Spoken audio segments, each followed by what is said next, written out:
Discussion keeps the world turning. This is Roundtable. Translating the trends and deciphering the headlines. This is Roundtable. I'm Niu Honglin. A rocket retrieved from the sea. A plan to deploy more than 200,000 satellites across 14 satellite constellations. These are not isolated headlines, but signals of a deeper constructural change. Today, we invite you to take a closer look at China's commercial space industry and find out how it relates to each and every one of us. For today's show, I'm joined by Fei Fei and Steve Hatherley. Now pull up a chair and join the conversation. For decades, space in China was synonymous with national missions and strategic milestones. Today, a new set of vocabulary is emerging: reusability, cost control, commercial payloads, and market valuation. The boundary between national team and private players is being a bit blurred. From private rockets that lend themselves to space buses launching rose seeds for a quick tan in cosmic radiation, China's commercial space scene is absolutely exploding. We are talking a million or a multi-trillion yuan industry that's shifting from launching giant satellites for big corporations to selling tickets to maybe even you and me. So here is the million-dollar question for today. Are we witnessing a big moment for commercial space industry in China? I think it's really a huge topic. It's something that's really far away in the sense that I cannot really imagine myself being a space traveler. Yet it's also quite close because when we shop in the supermarket, very highly likely that something you buy is already a offspring of a certain seed that has gone to space and came back. So when it comes to commercial space or commercial space industry, one significant event happened only earlier this month. Yeah, exactly. Well, where do we begin? Even in the earlier of this month, which is only the first month of 2026, a number of launches has already been witnessed across China. And I think one of them is on January the 12th, where a company, a private firm called Caspace, launched a Li Hong 1, also known as PH1, and they successfully completed its first suborbital flight test. So it launched from the Jiuquan Satellite Launch Center in northwest China, and then the spacecraft blasted past a line called the Karma line, basically the borderline between us on the Earth and also on the space. So reaching an altitude of about 120 kilometers. And then that is only one of the launches. There are also some other ones happening as well. There's too many to just pinpoint each one of them, I think, on the show today. This one was a pretty cool one. It was up there for about 300 seconds in a microgravity environment, and the payload, it re-entered the atmosphere. It used a parachute system. Very accurate, actually. It touched down within just 100 meters of its target. But what it brought back was the cool part that I mentioned, the passengers, if you will. Rose seeds. Yes, rose, like that rose, like the flower rose, and a high-tech 3D metal printer. Those were the passengers for that particular flight. I think we're going to get to both of those just a little bit later on. But yeah, let me talk about the rose seeds just a little bit first, because what they did was they took the seeds up there, and then they expose them to radiation. And what that radiation does is it triggers mutations within the seeds. And then the scientists, they're now going to take those seeds back to their labs to grow what they call aerospace roses. Yes, I'll repeat that again. Aerospace roses, new varieties that they're hoping that they'll be tougher. They're hoping that they'll be prettier, although that's a relative term. And then what they want to do is they want to build this whole aerospace rose germplasm bank. So that was one of the missions for this particular flight. We think this is significant not only because the passengers are really cool, but also because if we really think about having commercial space as an industry, you need to make sure that the cost effectiveness is in the range that a company can really consider.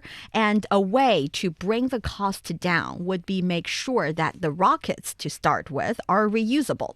So we've conquered that already for several times. We see, for example, this specific one, the specific Li Hong one, it is a returnable payload capsule. It will be upgraded into a orbital class space manufacturing spacecraft with a maximum on-orbit duration of no less than 1 year and a reusability of at least 10 missions. So that has already lowered the cost. Now, what this experiment or this mission improves or showcases is that now not only can we use only one rocket to send multiple satellites into the space, we can also retrieve them.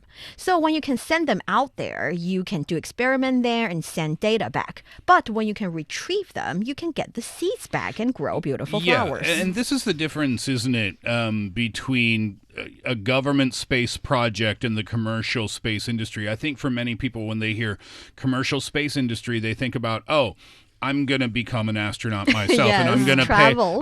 pay a ton of money, and I'm going to go up there, and I'm going to see Earth from a different point of view. And yes, that is part of it, but it's not the only thing. So the biggest difference between a government project and a commercial one is kind of the end goal. Traditional space projects, take for example the Shenzhou 20 mission. Those are state-led initiatives that are focused on a national strategy or security, if you will. And the commercial space industry, though, is driven by what they call commercial logic. And that means that companies are trying to make money. They're trying to compete with each other in the market, and they're trying to find ways to make space travel sustainable and affordable for the rest of us, yes, but also take things like rose seeds into space and do their own types of experiments so that they can figure out how to make best use of those things so they can benefit from them on Earth. Yes, and this one is kind of like opening a new line of work for this company. Not only can they send things up, they can also retrieve things back. And if they want, they can also, let's say, welcome the kind of client who need a ride into the space and become their space laboratory for hire. Exactly. I think a lot of the satellites that we are seeing these days, they especially launched in the southern island province of Hainan, is working in this model that, for example, a commercial form, space form, they developed their own carrier rocket, and different other companies who have the need of sending a satellite into the space or needing the data from those satellites can working with these companies and either launch their own satellites or share data from collected by these satellites. And I think for this year in particular, one of the key areas for the private sector, the private space sector, is basically to master on the reusability of rocket technology. It is also said by an official from the Ministry of Industry and Information Technology that the mastering such technology to reuse the rockets not only doing so by breaking a lot of the technical difficulties, but also reducing the costs and paving the way for a lot of space projects and such as more efficient build-up of space-based satellite communication networks. We're not talking about just one satellite. We're talking about different ones, dozens of ones forming a whole network, for example, for our phone connections, and also, for example, helping our farming or emergency rescues. GPS. Yes, exactly. And those kind of technologies as well. China has been thinking about it and also starting with the commercial space industry I think at least in 2014. Around that time, we see private rocket and commercial satellite teams were founded one after another. And we see that that was the time that China's first private rocket orbital launch was happening. And then multiple satellites happened in 2019. And after 2020, satellite internet was included in the new infrastructure agenda. So the infrastructure, of course, the old ones include high-speed railway, but the new one is talking about the satellite internet that Fei Fei has also mentioned. And then in 2025, China conducted around 87 different space launches in a year, with commercial and private rockets carrying out for 23 different times and sending out 324 satellites. It is seen as the time when commercial space industry is really taking off. Yeah, and the time to develop those satellites is so much less now than it used to be. Maybe up to a year before, and now they can get it done in about a month, I think, which is kind of mind-blowing. I mean, the industry itself is really growing almost at an unbelievable rate. There are reports that are talking about this, and they say that it's projected to reach about 7 to 10 trillion dollars. That's or 7 to 10 trillion yuan, excuse me. That's about $1 trillion dollars by about 2030. And there are many companies involved. One is Landspace. I'm not sure if you're familiar with that one. That's a Chinese space technology company. And it's pretty exciting. I mean, they're leading the charge for what they want to be the first commercial rocket stock on the stock market. So when the rumors of their IPO hit in the new year, the stock price of one of their investors surged 72% in just 1 week. And that shows how much cash is starting to flow into this sector, and a lot of people are paying attention. If you are someone who's interested in the stock market, you should pay attention to China's commercial space related stock market, because with so many things happening in the industry, we can see the vitality in the stock market. Especially, I think we were talking about it before the show. Sometimes different missions would have different significance, and especially in the area of commercial space, we don't only see like 100% success as a success. Because recently we've also witnessed several not very 100% successful try of retrieving satellite or retrieving satellite to the exact location. That was not that frustrating as what we would assume. We would assume, if we didn't successfully get it back, it's a bad thing. But for business insiders, they see the experiment they gather from that mission. They see what they learn, and maybe they don't see it as a failure. They see it as one step further to success. And that would also spur the stock market. So it's a very interesting correlation between the different missions and then the change in the stock market. And that being said, other trends and other possibilities and other try in the market would also make people feel very excited. For example, now we are looking at the trend of having the entire industry mostly concentrating on B2B, business to business, moving a little bit to business to consumer as well. Yeah, and this is the point that I think escapes us as the general public a lot of the time. At least it escapes me. If you think of a company, the way that it used to be, a company would build a satellite perhaps for the military or something like that. But naturally. Now, yeah, right, exactly. That's the way it used to be. And then that GPS signal coming from that satellite would allow us to use, things like maps on our phone or even ordering a taxi, something like that, like ride hailing or tracking a delivery on your phone. But then companies build communication satellites for TV broadcasters, and that makes a difference to us as well.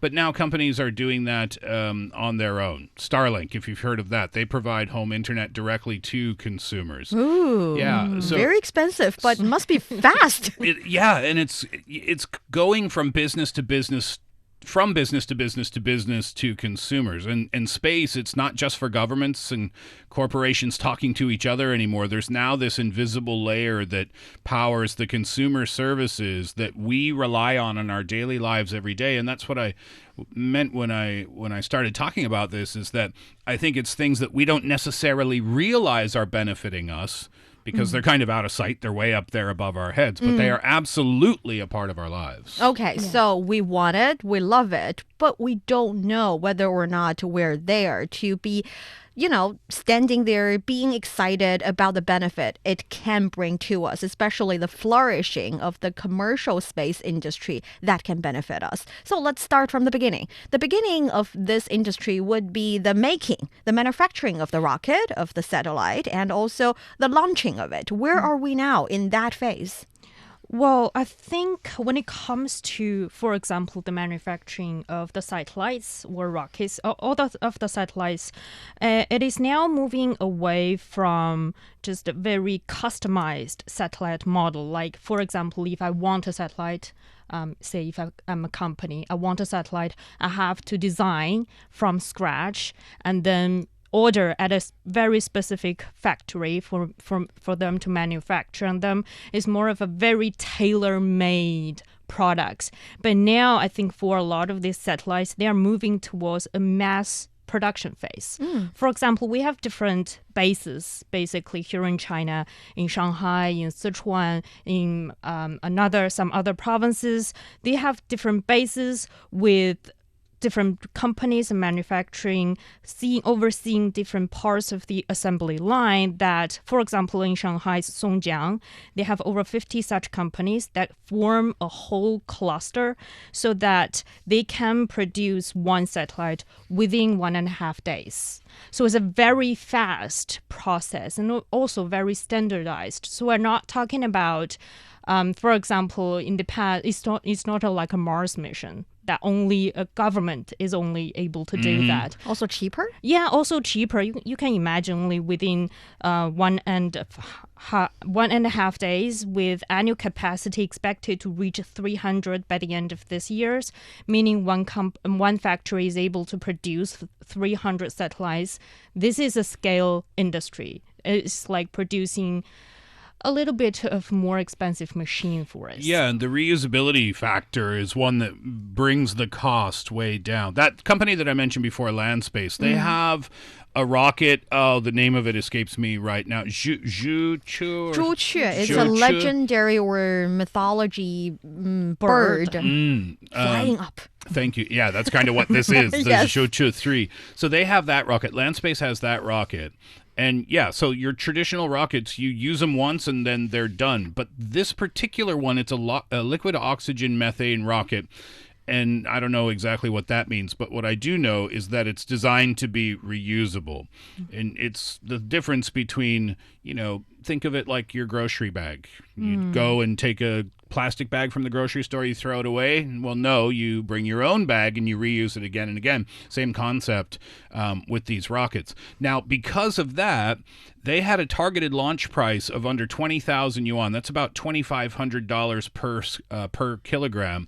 And that matches SpaceX's Falcon 4, which is approximately $3,000 per kilogram. So the event, that particular event, and having it priced that way, this was a big moment for China because this kind of marked the country's entry into the reusable rocket era. And this is a huge game changer for low-cost access to space, especially for international payloads and developing countries. And when I learned about that developing countries aspect of it, I thought, what's the difference there? I don't quite understand. Well, the difference is this. A developing country, in this case, wouldn't need their own rocket. They don't have to spend billions to develop their own space program. They can just kind of, I don't know how to put it, buy a ticket? Yeah, like a bus. sort of. It's kind of like a bus Yeah. ticket on a Chinese craft that would launch their satellite for them. And for the developing countries, that means they can have satellites in space too, help their farmers, like we mentioned before, to have their own GPS systems or whatever it is that they want their satellites to do. It just kind of levels it helps to level the playing field for a lot of countries that otherwise wouldn't have had the money to invest in their own space program. Yes, and when we talk about scale, the company we mentioned at the very beginning, the company that has successfully retrieved the suborbital satellite, in the very beginning of our conversation, they, as of December 2025, the company CAS, their Legion 1, has successfully completed 11 launch missions and accurately delivering a total of 84 satellites into their designed orbits, with a cumulative payload mass exceeding 11 metric tons. So, a satellite from any developing country who wants to do a certain experiment that would definitely give a boost to one of their industries can be one of the 84 satellite we're talking about. And one thing that we mentioned in the very beginning of the conversation was that it's vital that we can get the satellite back successfully so we can get the things from the satellite back. But at the same time, with as many reusable satellite, maybe not retrievable, but you send it out and you need to maintain it in a way and collect the data from it, which was the point of the experiment. That is also a very important and another part of the industry. Yeah, and also speaking of satellites, it made me think of, a lot of people would have that question of why do I need a satellite? Like not only in navigation, but I think about, for example, in really high-tech weather monitoring, like when disasters, we receive on our phones about, for example, the weather forecasts we constantly receive currently on our phones every day. It's actually powered by a lot of these satellite networks in the orbit, and right now we have like different constellation, meaning different satellite networks working together and providing such services to the general public. So I think in these terms, these satellites gives a more significance when it comes to, developing countries, as Steve mentioned, that they also need such services more than many, many other people in the world right now when it comes to, getting to know emergencies, getting to know their weather conditions on a daily basis. You were talking about just everyday weather reports. And that's absolutely true. I said disasters because that's part of it too, disaster prevention. When you can track weather patterns and expect what's coming or know what's coming, then you can be a lot more prepared for it. And we mentioned about doing experiment in space because now I think it's common knowledge to everyone. You must have already know this. When it's in space, the condition is very different. That is why sending seeds to the space, sending any kind of agricultural product to space and then retrieving them and then start growing them might trigger a certain kind of change in DNA and change the feature of it. But if not only can we do experiments and change the seed of something, but also if we can manufacture in space, build something in space, it will be a different thing. The orbiting factory. Cool name. Well, so I think this word, came up before, microgravity. And that's what space has that we on Earth don't have. And that allows for the construction of things in space. And that's where companies can test how to make materials or medicines or 3D printed parts. I said that printer, right? They are better or they are stronger because they don't have the pull of gravity. And again, I didn't know what that meant, so I had to search and figure it out. So on Earth, gravity makes everything sink, right? It's heavy. It makes us heavy. And it makes liquids have a top and a bottom as well. And it pulls on things as they're being made, and that can weaken their structure. But here's the difference in microgravity. A solid, a liquid, or a gas can all float and be mixed together perfectly. There is no top and bottom for the liquids because of the lack of gravity. So what that means is you can create a perfect metal alloy or a perfect metal alloy ball, for example, because the metals, they will not separate. And then you can 3D print these delicate structures and they won't collapse under their own weight because there is no weight. That's what the difference in construction is. So microgravity, it's this weightless environment, and it allows us to mix and grow and build things without the constant downward pull of gravity to kind of mess up the process. Yeah, and also when it comes to other different technologies, like in medicine, I think a lot of researchers are looking to do their experiments in really advanced medicines. For example, there is a certain protein crystals that can grow larger and more perfectly without gravity pulling them out of shape. So a tiny vital of this very perfect crystals can be worth millions of pharmaceutical research. So when in these terms, it will be a very perfect lab for these researchers out there. Those are the things that you would bring back to Earth, right? But for other things, you would build them in outer space in that microgravity environment, and then think, well, wait, I have to bring it back to Earth eventually. No, well, for a lot of things that they'll build, they'll use them out there. So it's like, how could I explain it? If you needed something on a space station, instead of like, okay, let's say a cake, right? Instead of bringing the very delicate cake from Earth up to the space station, you'd bring the flour and the mixer, and then build the cake up there.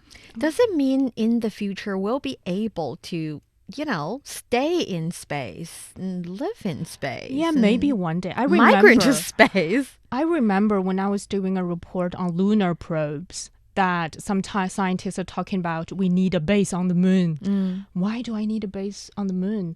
They're saying that they can be a place not only for us to live, for us to do experiments, can be a base for humans to see it as a transportation hub.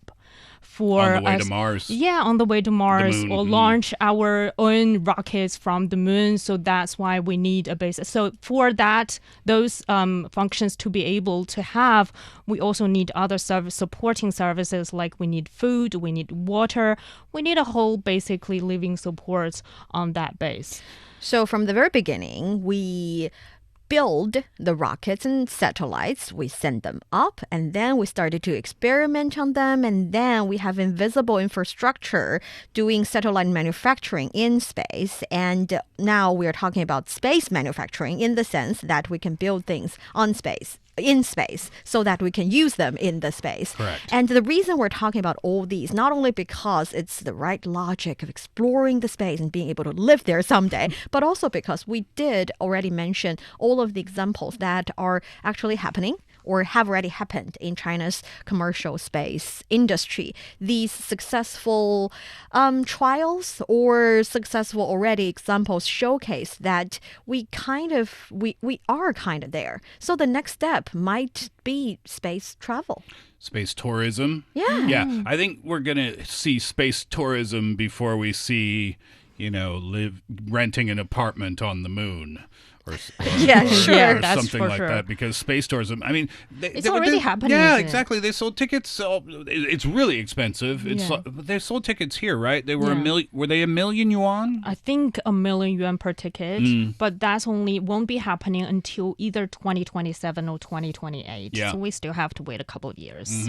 This is the part of the industry, though, that everybody's most excited about, I think. Yeah. And also, but still, I think for a lot of people, it's still outreach because $1 million yuan ticket is still quite expensive. Maybe with the reusable technologies that we just mentioned, or manufacturing in the space and use it in the space, can also lower the price for those tickets as well. Lower the price, and then you've got other factors like the trust factor. Do people feel comfortable getting in a rocket and going to space? Maybe, maybe not.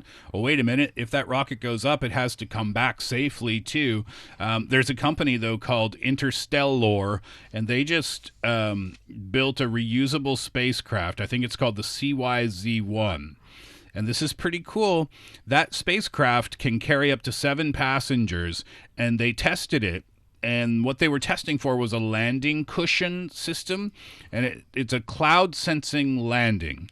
So what that is it makes sure that the cabin can touch down gently so that it's safe for tourists who haven't gone through astronaut training. Yes. So I think we've covered the different steps of developing the commercial space industry. We talked from going up there, doing things up there, manufacturing up there, sending things back, but we didn't cover how can different industries, the agriculture industry, the medicine-related industry, and all these industries can, take advantage of being able to be a passenger, to buy a ticket to space, do what they want to do, and come back. And how can those results from the experiment, how can those achievements benefit our own life and maybe some other things we can do in space? There has been talk about building a data center that take advantage of the cool weather and the almost unlimited resource, which is the sunlight. Yes, and those can probably happen. And as individual, how do we understand these different missions and what are some current challenges? And also why this year, anything policy-wise that worth our attention that has give the vital booster of the commercial space industry. And I think that is for another topic on Roundtable. We will cover that.